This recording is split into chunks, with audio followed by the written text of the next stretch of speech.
1번 PR 곡선과 ROC 곡선 비교입니다.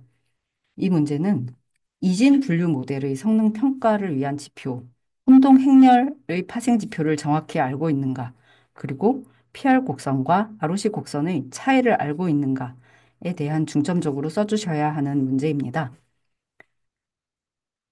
음, 일단 마지막 부분 기출풀이 의견부터 말씀을 드리겠습니다. 이 문제는 계산 문제 접근 방식이 필요합니다. 즉, 답이 있는 문제고 수식이 반드시 필요합니다. 그리고 혼동 행렬 지표에 대해서 반드시 밝혀주시고 왜 애큐러시가 아니고 프리시전과 리콜을 쓰는가?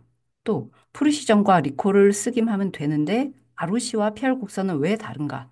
라는 각 기법의 필요성을 잘 이해하고 있음을 보여주시는 것이 중요합니다. 또한 곡선이라는 말에서 아실 수 있듯이 그래프를 그려 주어야 하는데 이 그래프가 이제 어떤 커브가 생기고 이 커브의 의미가 뭐고 그래서 이 곡선은 언제 써? 라는 것에 대한 대답을 보여주셔야 합니다. 지표라는 것이 지금 이 문제처럼 분류 모델, 즉 지도학습에서 분류도 세 개, 네 개로 분류할 수 있지만 이거는 이진, 딱 두 개로 분류하는 모델인데 이 분류 모델에서 할 수 있는 지표들도 있고 그러면 다음 회차에는 이제는 분류 모델 지도학습에 대한 것이 나왔으니까 회귀 모델 혹은 또 이번에 실루엣 계수도 같이 나왔잖아요. 군지 모델. 그래서 회귀 모델이 이제 나올 차례인가? 라는 생각을 잠깐 해봤습니다. 이 문제에서 핵심 키워드는 다음과 같습니다. 제 해설지에 제가 키워드 부분을 꼼꼼하게 써드렸습니다. 배경, 또 참고 자료, 키워드 부분을 자세하게 써드렸는데, 이 이진 분류 모델이라는 말은 리드문부터 등장을 해야 되고요.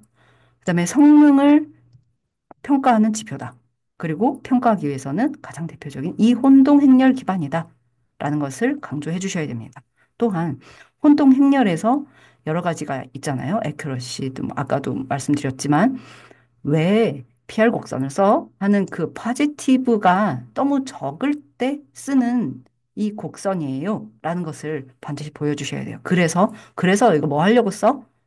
양성, 포지티브의 적절한 최적의 임계값을 이 PR 곡선으로 찾겠습니다.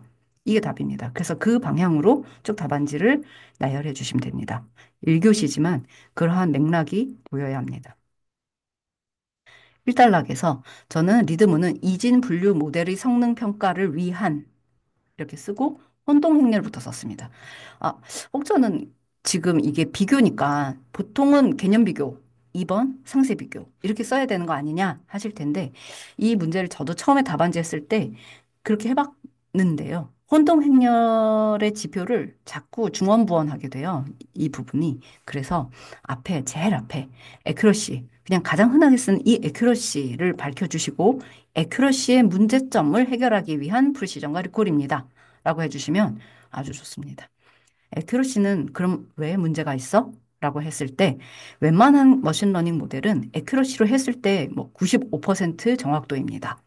99% 정확도입니다. 이런 식으로 예측 값을 딱 제시를 할 수가 있는데요. 아시다시피 맞는 걸 맞다 하고 틀린 걸 틀렸다 하는 것을 전체 값을 분모로 두고 분자는 TP와 TN이 있습니다. 즉 TP가 0이고 TN만 많아도 에큐러시는 95%가 나올 수 있습니다. 그래서 P와 N의 비율이 불균형이 클 때 이 에큐러시만 봤을 때는 왜곡이 생길 수 있다라는 것입니다. 예를 들어서 어떤 병이 대충 5% 정도 발생 확률이 있다라고 했을 때 어떤 의사의 정확도가 95%예요. 그럼 좋은 거 아니야? 라고 생각하실 수 있는데 굉장히 그 의사가 나이브하게 모든 방문하는 환자를 다 음성이라고만 한 거예요. 양성 아닙니다. 음성이에요. 라고 100명이 찾아왔는데 100명을 다 음성이라고 했다 쳐봐요. 근데 실제로 양성이라 나온 환자가 5명이 있었던 거예요. 그러면 틀린 거죠. FN은 5, 하지만 네거티브가 맞은 사람이 95명이나 되죠, 환자가. 즉, 100분의 에큐러시를 구하면 여기 TP는 0이고 FP도 0이지만 포지티브 자체를 선언을 안 했으니까요. 다 네거티브 100명을 했으니까요. 하지만 그중에 TN이 95가 되는 바람에 TP 더하기 TN은 95가 됩니다. 즉 95%의 accuracy가 나와버려요. 즉 TP가 아무것도 없었는데도 불구하고. 그래서 이 PR 곡선, 즉 프리시전과 리콜이 등장한 이유는 TP에 대해서만 중점적으로 보겠다.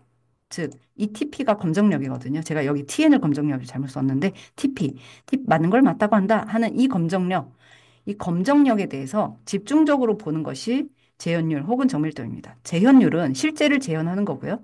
정밀도는 예측의 정밀도를 보는 거예요. 프리시전. 저는 프리시전이 P로 시작해서 쪽이다라고 이렇게 외웠습니다. 그리고 TPR, 우리 이제 ROC 곡선에서 쓰는 TPR은 리콜하고 똑같습니다. 이 가로축입니다. 그다음에 FPR은 여기 일종으로요. FPR은 역시 실제값 2분의 FP의 비중입니다. 그래서 1단락에 이제 답을 다 말했어요. 애큐러시 지표의 평가 왜곡을 보완하기 위해 사용합니다.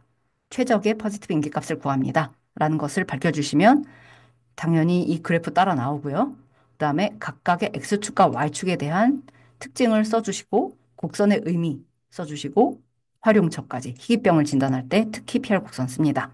라고 해주시면 됩니다. ROC, AUC 그건 잘 아시기 때문에 PR 곡선만 조금만 더 설명을 드리면 PR 곡선은 파지티브가 매우 작을 때, 과소할 때, 데이터 클래스가 불균형할 때 쓴다. 그리고 재현율과 정밀도는 트레이드 오프다라는 거 반드시 도식에도 보여주셔야 됩니다. 이게 핵심입니다. 그래서 뭐 어쩌라고 최적의 인기값을 찾자라는 것입니다. 자세한 내용은 해설지 참고해 주시기 바랍니다.